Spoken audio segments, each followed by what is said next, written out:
中文學術寫作。第5講，華人學者姓名嘅英文拼法，兼論圖書館網站嘅陷阱。人名、地名嘅英文拼音都唔簡單。華人學者嘅英文名會根據佢嘅所在地係中國國內、台灣、香港、新馬而有唔同嘅拼音方法。拼寫方法有廣東話拼音、普通話拼音同埋威妥瑪拼音。香港同學最熟悉嘅當然係廣東話拼音啦，但係國內外學者一遇到廣東話嘅拼音，好多時都睇唔明，而國內學者遇到威妥瑪法都手足無措。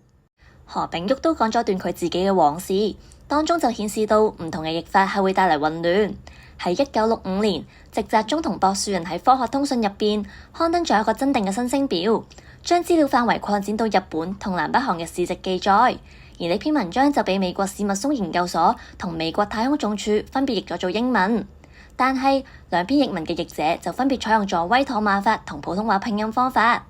當時好多唔識中文嘅天文學家都以為佢哋睇到嘅係由4位唔同作者所寫嘅兩篇唔同文章，甚至仲有人懷疑過其中一篇係抄襲嘅。當時何炳旭啱啱喺美國耶魯大學教書，就多次為美國嘅天文學家解開咗呢個謎題。佢哋先知道原來作者係同一個人，只係譯名唔一樣。其實華人學者出英文論著嘅時候用嘅拼法都唔統一，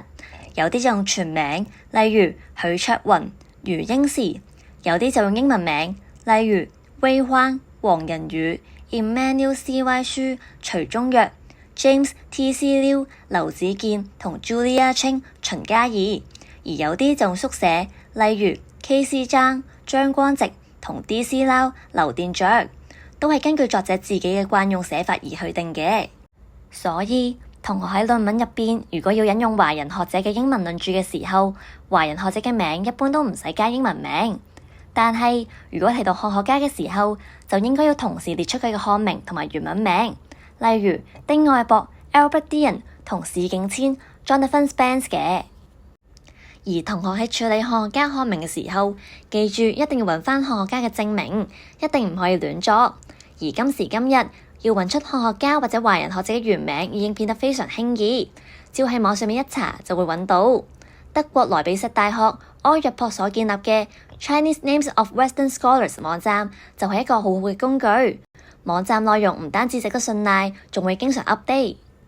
同樣地，喺2009年2月6日嘅《中華讀書報》入邊發表嘅鍾亮翻譯漢學家名字時應多留個心眼，文中都指出喺翻譯海外漢學家姓名嘅時候要留意，唔係嘅話，就算面對熟悉學者都會有可能一頭霧水。而好似史蒂芬歐文、扎莫西布魯克、喬納森斯彭斯等呢啲嘅漢學家，其實都已經有我哋耳熟能詳嘅中文名，分別係宇文所安、卜正文同史景遷。好似咁樣改中文名嘅情況，喺海外漢學界其實係好常見嘅，唔少嘅學者都會有一個好優美嘅中文名。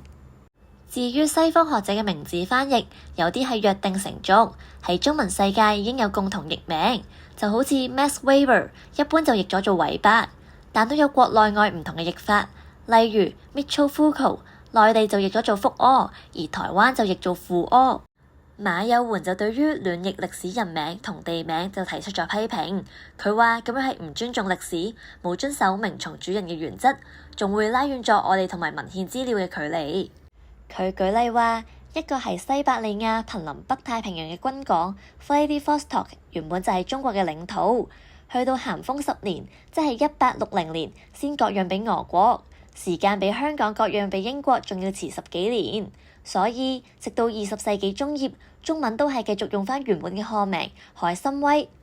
如果做清史研究嘅人而家突然之間改用弗拉迪沃斯托克嚟代替，咁樣就係唔尊重歷史。而對於處理在華服務嘅西方人士嘅姓名，都係一樣嘅情況。好似李鴻章成日稱呼 William George Armstrong 做阿摩士莊，而當時做洋務嘅大員好多都用相同或者類似嘅譯法。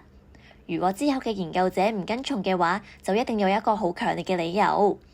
但係而家唔少學者就唔理當時點譯，就要搞新意思，反而改做一個喺原始資料入邊幾乎揾唔到嘅譯名阿姆斯特朗。咁樣做嘅話，就會為想引用資料嘅讀者製造困難。呢啲都係自史事唔尊重歷史所產生嘅毛病。此外，喺近呢20年開始，國外學術界都以普通話拼音為主流。不過，其實由晚清開始，一啲用郵政拼音寫嘅地名或者學校名稱，竟然用咗成100年，已經變咗做約定成俗。咁樣嘅名詞就唔可以再亂改。例如，北京大學嘅英文名係 Peking University， 清華大學就叫清華 University。再例如蘇州大學同埋東吳大學，佢哋嘅英文名都係蘇州 University。佢哋就冇用到普通話拼音，所以如果同學要寫香港史相關論文，就更加要小心，因為有啲單位、機構或者官職嘅中英文名未必係一一對應嘅，就唔可以直接照譯，唔係就會出錯。跟住落嚟，我哋就睇下圖書館網站嘅陷阱。喺而家呢個時代，香港各間大學嘅圖書館網站功能都好齊全，而其中一個最常用嘅功能就係 citation。對同學整參考書目嘅時候，都帶嚟咗好大嘅便利。但係有時候圖書館網站提供嘅資料都未必完全正確，如果照單全收，就會好容易引用錯。例如，我哋用香港城市大學嘅圖書館網站嚟做例子，我哋喺佢嘅網站上面揾咗呢一本書，撳落 citation 之後出現嘅作者名許卓雲就係用咗普通話拼音。但係如果同學寫參考書目嘅時候用咗普通話拼音，咁就一定係錯嘅。上一個例子都仲好啲啊，起碼網頁內有列出正確嘅拼法，同學都仲可以比對返，知道作者嘅英文名所用嘅拼法。但係喺呢個例子入邊就冇咁幸運，呢本書唔單止係搜尋結果同埋 citation 都用咗普通話拼音去顯示，但其實作者係柳傳人，英文名同原書顯示嘅名都係用威妥瑪拼音寫成嘅。如果同學照 copy citation 入邊嘅資訊，就會有可能出錯。呢個就係原書嘅封面，我哋可以睇到作者個名嘅拼法同搜索界面同 citation 嘅都有出入。所以同學千祈唔好盲目相信圖書館網站列出嚟嘅資料就一定係啱嘅。正如圖書館網站都會提醒讀者，引用之前係要查清楚先好用。